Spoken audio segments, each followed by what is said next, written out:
It's Wednesday, November 13th, and you're listening to the Day Weather Podcast. We're going to roll through the next few days here with what I would describe as unremarkable mid-November weather. There's a couple of weather systems coming into the Intermountain West. One such system is moving through the northern part of Wyoming right now into western South Dakota and Nebraska. It's a weak Pacific wave that is going to produce a few rain or snow showers over portions of Wyoming, Montana, South Dakota, and western Nebraska. There'll be a little bit of snow shower activity, mainly in the northern mountains of the state, a few flurries in the southern mountains, and temperatures today are going to be just a little bit cooler.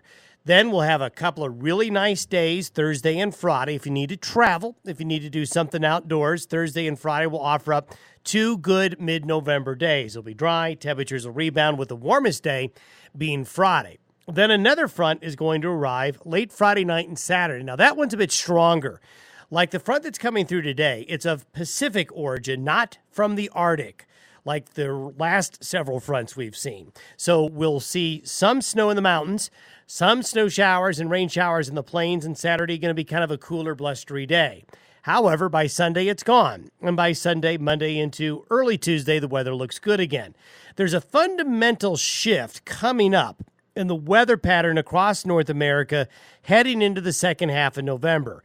Let's rewind our weather pattern a little bit. Since the middle of October through this past week, we have seen a lot of high pressure in the Gulf of Alaska, which has been one big reason for these Arctic waves and the very cold weather that's hit the lower 48 states since the second half of October through the beginning of this month. We've had 4 Arctic fronts, 2 very big ones. So winter off to a really early start with the type of severe cold you get in midwinter. Now, that's been partly due to that big area of high pressure in the Gulf of Alaska and the warmer than average water temperatures in the Gulf of Alaska that's helped supported having the jet stream move far north to the higher latitudes, causing the cold air over the Northwest Territories in the Arctic Circle to get pushed south towards us. But what we're going to see now is a large storm forming in the northern Pacific just west of the Gulf of Alaska. And what that storm is going to do is become a storm factory, because what will happen is pieces of that storm will break off, then come into the west coast of the United States, then through the western United States. Now, this will do several things with a basic pattern across the lower 48 states. What it will do is it will bring some relief to the severe cold in the Midwest and the East. They'll see moderating temperatures because more of a Pacific air mass will be moving into the lower 48 instead of a Canadian or Arctic one.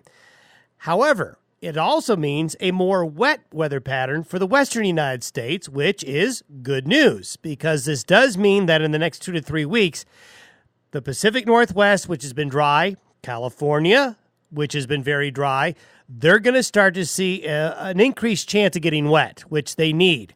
This wetness will then translate into the Rockies. The mountains of the Intermountain West, which got so much snow in October, haven't seen much here in November, but that'll change.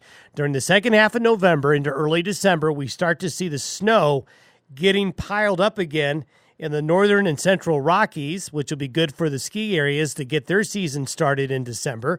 It also means we're probably going to see a better chance of moisture developing over the last 2 weeks of November into early December. Of course, this doesn't bode well for the Thanksgiving travel week, because we could have some storms to deal with across North America.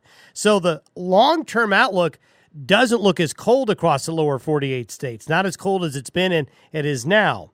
But it also could be more stormy, something we'll keep tabs on. And, of course, we'll keep you informed if you keep listening to the Day Weather Podcast. Thanks for listening. Talk to you on Thursday.